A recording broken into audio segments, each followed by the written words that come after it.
So we're now ready to dig a little bit deeper into discrete time Fourier series by considering a simple example. So here is a signal x of n, a periodic signal, which is a cosine that's given to us. And we are required to determine the Fourier series coefficient of this signal, a naught through a sub n minus 1, where n is a period. The first job, of course, is for me to try to determine what the period for this is, and that's pretty straightforward. So in order for me to determine what the period is, all I need to do is just, so I need to find an integer which is capital N, such that when I multiply that integer capital N with 3 pi by 4, I'm going to get an integer multiple of 2 pi. And it's clearly evident from here that the smallest integer capital N which satisfies this condition is 8 samples. So the period for this sinusoid that's given to us is 8 samples. The next thing, in order for me to determine the Fourier series coefficients, I could simply, one of the things I could do is just simply apply the analysis equation that we've done in the previous module. However, there's a more straightforward approach here, as was the case with sinusoids in the continuous time case, which is just to simply use Euler's expansion and then compare the Euler's expansion to the actual synthesis equation. So if you recall, the synthesis equation for periodic signal of a period n, capital N, is given as this summation, where k is summed over any interval of length capital N, a sub k's, which are the Fourier series coefficients, e raised to power j k 2 pi by capital N, which is a period times n.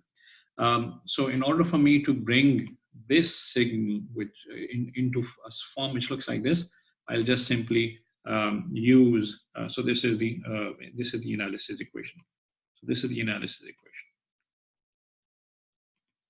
So for the signal x that's given to us, if I use the Euler's expansion, so x of n is just simply half e raised to power j 3 pi by 4 n plus pi by 2 plus half e raised to power minus j 3 pi by 4 times n plus pi by 2. And I can try to rearrange the terms a little bit. So in order to bring this into a form that I'm looking for, so by separating out the constant terms and just including the discrete time complex exponentials separately. So this is half e raised to power j pi by 2 on the outside, and then there's a discrete time complex exponential, which is 3 pi by 4 n, and then plus half e raised to power minus j pi by 2 times e raised to power minus j 3 pi by 4 n. Now, in order for me to directly compare this with the form here, what I observe in this form here, there's a capital N here, which is a period, but this is 4, but the period in fact is 8. So in order to get to that, is really simple. I just multiply and divide the denominator as well as the numerator with a 2. So for me to get this is 1 half e raised to power j pi by 2 times e raised to power j, and I'm just going to slightly play around things a bit. So this is 3 times 2 pi by 8 times n, and then the other term, which is half e raised to power minus j pi by 2 times e raised to power minus j 3 times 2 pi by 8 times n. And now I see that this form is directly comparable to this form. So where this term here corresponds to, so this term here corresponds to k equals 3, and this term here corresponds to k equals minus 3. And if this is k equals minus 3, then really this term here, this coefficient here is really a of minus 3, while this coefficient here is the coefficient a of plus 3. And of course, this is e raised to power j 3 times 2 pi by capital N times n, and everything makes sense. Everything is comparable. So from this, the conclusion that I can make here is that the coefficients which are non-zero are a3, which is equal to 1/2 e raised to power j pi by 2, and the another coefficient which is non-zero is a of -3, which is half e raised to power minus j pi by 2. Now, these are the two non-zero coefficients. However, in the original problem statement, what I was asked to do is to try to determine the Fourier series coefficients A naught through a n minus 1. However, I have a minus 3 here. So in essence, there's nothing wrong with this. A minus 3 is still half e to the power minus j pi by 2. It's just that this k, which is minus 3, does not reside in the interval 0 to n minus 1. And the reason why I bring this up is because to explain the periodicity of the Fourier series coefficients. So from our discussions in the last module, I know that the Fourier series coefficients are periodic, and therefore a minus 3 is actually equal to a of minus 3 plus capital N, which is 8. So this is equal to a of minus 3 plus 8, which is a period, which is nothing but a5. So therefore, what we have is, so with k in the element of the set 0, 1, 2, all the way up to 7, where 7, of course, is capital N minus 1, AKs are equal to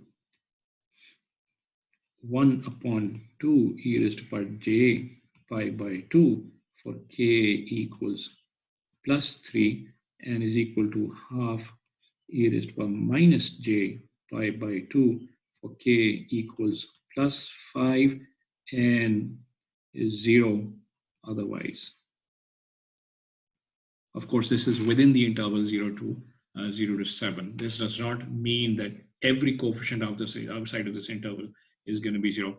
And so there's a periodicity in here as well. What that means is that outside of this interval, if plus 3, the coefficient corresponding to plus 3 is non-zero, which is half e raised by j pi by 2, that means a of 11, which is 3, 11 is 3 plus 8, is also going to be this. A of 19 is going to be this. A of 27 is going to be the same as well. And 3 minus 8, which is minus 5, is going to be the same as exactly. So because of this inherent periodicity.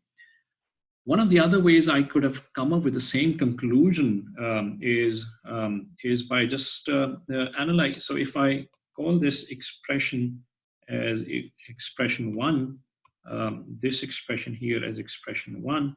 So I take so another way. So would be if I use that expression from 1.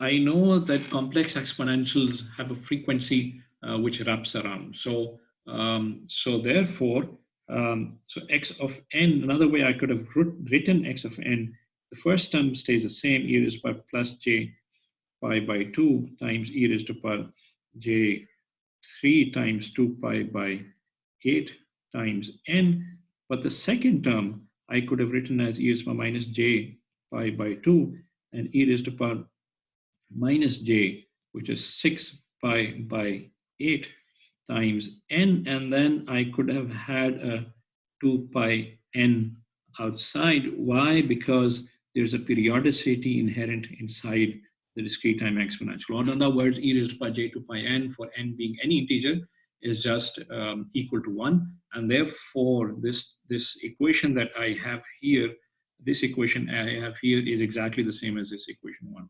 Now, if I expand this equation a little bit further, the first term, of course, will stay the same. It's going to stay the same, so let me not just worry about that. So this term here is going to be equal to half e raised to power minus j pi by 2. And if you just work this little bit on your own, so this is going to turn out, you can verify, it's going to turn out to be 5 times 2 pi by 8 times n. And from this, we could have easily concluded that this is really a of uh, a plus 3, whereas since this is 5, so therefore this would have been a plus 5 as well. And we would have come up with exactly the same conclusion that we have over here. So this is how you would solve this using Eiler's expansion. I would encourage you to try to do the same with the analysis equation as well. And that's going to clear up a lot of other concepts for you as well.